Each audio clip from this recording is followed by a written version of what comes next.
सुप्रभात विद्यार्थियों। आज का हमारा ऑनलाइन वीडियो बीए पार्ट प्रथम वर्ष इतिहास के द्वितीय प्रश्न पत्र भारत के इतिहास से संबंधित है। इस वीडियो में आज हम मौर्य साम्राज्य के विषय में अध्ययन करेंगे और इसमें भी हम चंद्रगुप्त मौर्य की उपलब्धियों, उसके प्रारंभिक जीवन, मौर्य साम्राज्य के इतिहास के स्रोत, मौर्यों की जाति इत्यादि बिंदुओं को हम संक्षिप्त में थोड़ा देखेंगे। मौर्य साम्राज्य का संस्थापक चंद्रगुप्त मौर्य था। मौर्यों की राजधानी पाटलिपुत्र थी। इनका राज चिन्ह मयूर था। सर्वप्रथम ग्रुनबेडेल ने लोरिया नंदनगढ़ स्तंभ पर मयूर की आकृति को देख करके उन्होंने इसे मौर्यों का राज चिन्ह बताया। हम देखें सबसे पहले कि मौर्य वंश की जानकारी के लिए हमारे पास कौन कौन से स्रोत उपलब्ध है या किन साधनों के आधार पर हम मौर्यों के बारे में जानकारी प्राप्त करते हैं। तो इतिहास के इन स्रोतों को हम दो भागों में बांटते हैं, पुरातात्विक स्रोत और साहित्यिक स्रोत।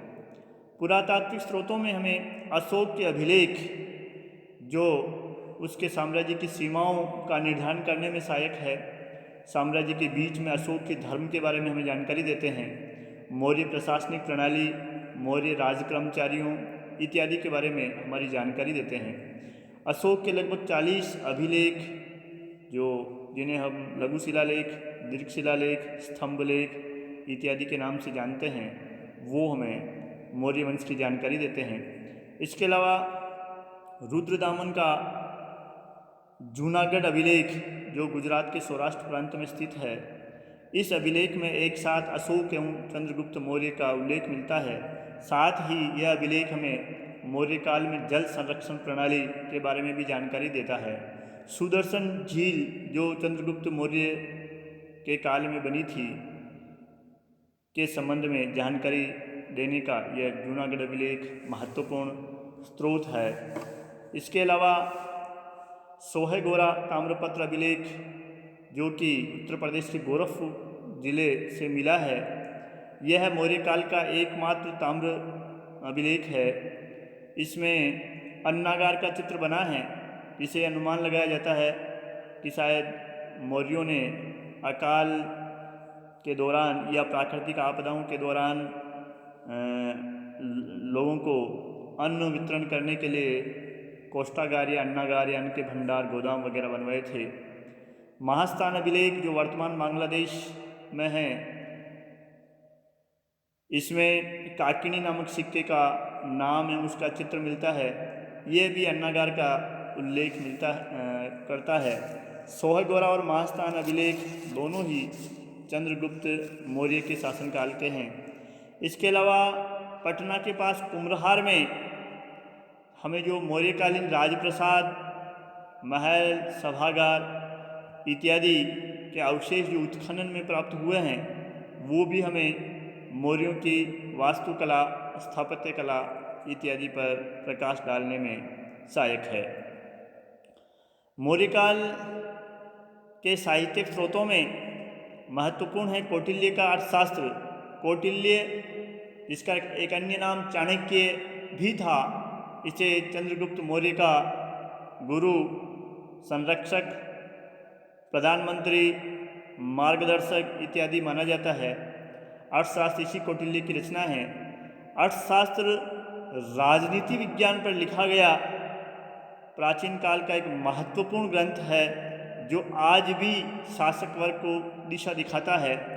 इस ग्रंथ में हमें मौर्य प्रशासनिक व्यवस्था, मौर्य अधिकारी वर्ग और शासकों के कर्तव्यों का विस्तार से उल्लेख हमें प्राप्त होता है। इसके अलावा यूनानी राजदूत, जो कि चंद्रगुप्त मौर्य के दरबार में सेल्यूकस ने भेजा था, मेगस्थनीज, उसने अपने भारत प्रवास के दौरान एक ग्रंथ लिखा है जिसका नाम है इंडिका। तो मेगस्थनीज की इंडिका भी हमें मौर्यों की प्रशासनिक आर्थिक, सामाजिक और धार्मिक व्यवस्था पर जानकारी उपलब्ध कराने का एक महत्वपूर्ण स्रोत है। वर्तमान में हमें इंडिका मूल रूप में तो उपलब्ध नहीं होती, मगर बाद के यूनानी लेखकों ने, प्लेबो, जस्टिन इत्यादि ने इस इंडिका का नाम लेकर के उद्धरण अपनी पुस्तकों में दिए हैं, जिससे हमें इंडिका की विषय वस्तु के बारे में पता चलता है। गुप्तकालीन लेखक विशाख दत्त ने एक नाटक लिखा है मुद्रा राक्षस, जो कि नंदवंश के प्रधानमंत्री के ऊपर है। इसमें हमें मौर्य साम्राज्य की स्थापना और नंदवंश के अंतिम दिनों की जानकारी मुख्य रूप से प्राप्त होती है। बौद्ध ग्रंथ दिव्यावदान और दीपवंश एवं महावंश मौर्य शासकों के काल में बौद्ध धर्म की उन्नति, प्रसार और अशोक के धम्म पर जानकारी देने के महत्वपूर्ण साधन हैं ये बौद्ध ग्रंथ। जैन ग्रंथों में कल्पसूत्र एवं परिशिष्ट पर्वन भी मौर्य काल की जानकारी हमें उपलब्ध करवाते हैं। इसके अलावा विष्णु पुराण एवं उस पर श्रीधर स्वामी की लिखी गई टीका से भी हमें मौर्य शासकों के बारे में जानकारी मिलती है। संगमकालीन ग्रंथ अहनारूर और परनार से भी हमें नंद एवं मौर्यों के बारे में जानकारी मिलती है। इसके अलावा क्षेमेंद्र की बृहत कथा मंजरी एवं सोमदेव का कथा सरित सागर भी मौर्य काल की जानकारी के महत्वपूर्ण स्रोत है। अब हम देखें चंद्रगुप्त मौर्य के शासन के बारे में थोड़ी संक्षिप्त जानकारी, उसके जीवन के बारे में हम संक्षिप्त जानकारी प्राप्त करते हैं। चंद्रगुप्त मौर्य ने यूनानियों को देश से भगा करके भारत में एक विशाल साम्राज्य की स्थापना की थी। ये भारत का प्रथम ऐतिहासिक सम्राट माना जाता है। यह मौर्य वंश का संस्थापक था, जिसने 322 ईसा पूर्व से 298 ईसा पूर्व तक भारत पर शासन किया था। इसकी राजधानी पाटलिपुत्र थी। यूनानी लेखकों ने चंद्रगुप्त मौर्य को सेंड्रोकोटस और एंड्रोकोटस नाम से उल्लेखित किया है। 1793 में विलियम जोन्स ने Royal Asiatic Society of Bengal के सामने सबसे पहले ये साबित किया कि सेंड्रोकोटस और एंड्रोकोटस नाम जो है चंद्रगुप्त मौर्य के ही हैं। उसने पालीब्रोथा को पाटलिपुत्र बताया।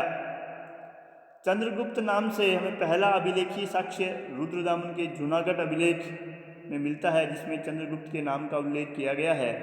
इसी जूनागढ़ अभिलेख में हमें अशोक का नाम भी चंद्रगुप्त के साथ मिलता है।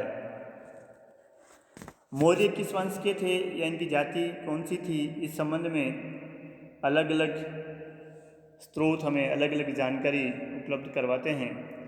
इतिहासकारों में आज भी इस संबंध में मतभेद है कि मौर्य क्षत्रिय थे, शूद्र थे या और अन्य किसी जाति या वंश से संबंधित थे। स्पूनर ने मौर्यों को पारसिक बताया है, जिसे कि भारतीय इतिहासकार और वर्तमान इतिहासकार मान्यता नहीं देते हैं। ब्राह्मण साहित्य मौर्यों को शूद्र घोषित करते हैं। विष्णु पुराण में उल्लेखित है कि शिशुनाग वंश के बाद शूद्र वंश के राजा शासन करेंगे। इसी को आधार बनाकर इसको मौर्यों को शूद्र माना गया है। मुद्रा राक्षस में चंद्रगुप्त को वृषल एवं कुलहीन भी बताया गया है। इसमें चंद्रगुप्त को धनानंद का पुत्र बताया गया है। मुद्रा राक्षस के टीकाकार ढूंढीराज ने तथा विष्णु पुराण के टीकाकार श्रीधर स्वामी ने चंद्रगुप्त को मूरा नामक महिला की संतान बताया है। श्रीधर स्वामी का कहना है कि मूरा से उत्पन्न होने के कारण वह मौर्य कहलाया और मूरा एक शूद्र कन्या थी। मगर बौद्ध एवं जैन ग्रंथ चंद्रगुप्त को क्षत्रिय बताते हैं। महापरिनिर्वाण सूत्र में मौर्यों को क्षत्रिय और पिपली वन का शासक बताया गया है। जैन ग्रंथ परिशिष्ट पर्वन भी चंद्रगुप्त को मयूर पोषक ग्राम के मुखिया की दुहिता का पुत्र एवं क्षत्रिय बताता है। अधिकांश विद्वान मौर्यों को क्षत्रिय ही बताते हैं। ब्राह्मण ग्रंथों द्वारा मौर्यों को शूद्र बताने का एक कारण ये हो सकता है कि मौर्य शासकों ने ब्राह्मण धर्म को छोड़ करके जैन एवं बौद्ध धर्म को संरक्षण दिया और उसको माना, शायद इसी कारण वो इन्हें शूद्र घोषित करते हैं। चंद्रगुप्त मौर्य के प्रारंभिक जीवन के बारे में भी हमारे पास कोई प्रामाणिक जानकारी नहीं है। चंद्रगुप्त बचपन में पाटलिपुत्र नगर के निकट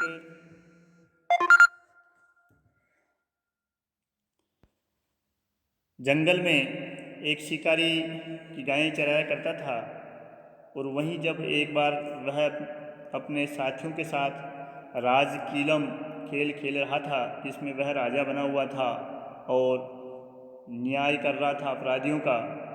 ऐसी अवस्था में चाणक्य की नज़र चंद्रगुप्त पर पड़ी और उसने 1000 का आठसापन या मुद्राएं देकर के चंद्रगुप्त को खरीद लिया।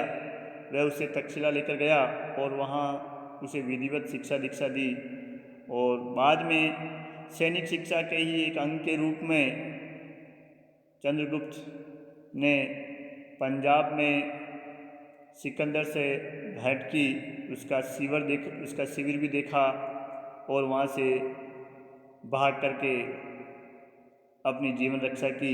इस बात का उल्लेख जस्टिन एवं प्लूटार्क दोनों ही करते हैं। चंद्रगुप्त की उपलब्धियों की यदि हम बात करें तो सबसे पहली चीज़ ये आती है कि उसने नंद वंश का नाश किया, जो कि उस समय बड़ा अलोकप्रिय था, और उसने विदेशियों को भारत से बाहर निकाल करके एक स्वतंत्र शासक या स्वराज्य की स्थापना की। परिशिष्ट पर्वन कहता है कि चाणक्य ने गुप्त धन की सहायता से एक सेना बनाई और चंद्रगुप्त ने विदेशियों के खिलाफ राष्ट्रीय युद्ध छेड़ दिया। मुद्रा राक्षस एवं परिशिष्ट पर्वन के अनुसार चंद्रगुप्त को उसके अभियानों में हिमालय क्षेत्र के राजा प्रवर्तक से मदद मिली।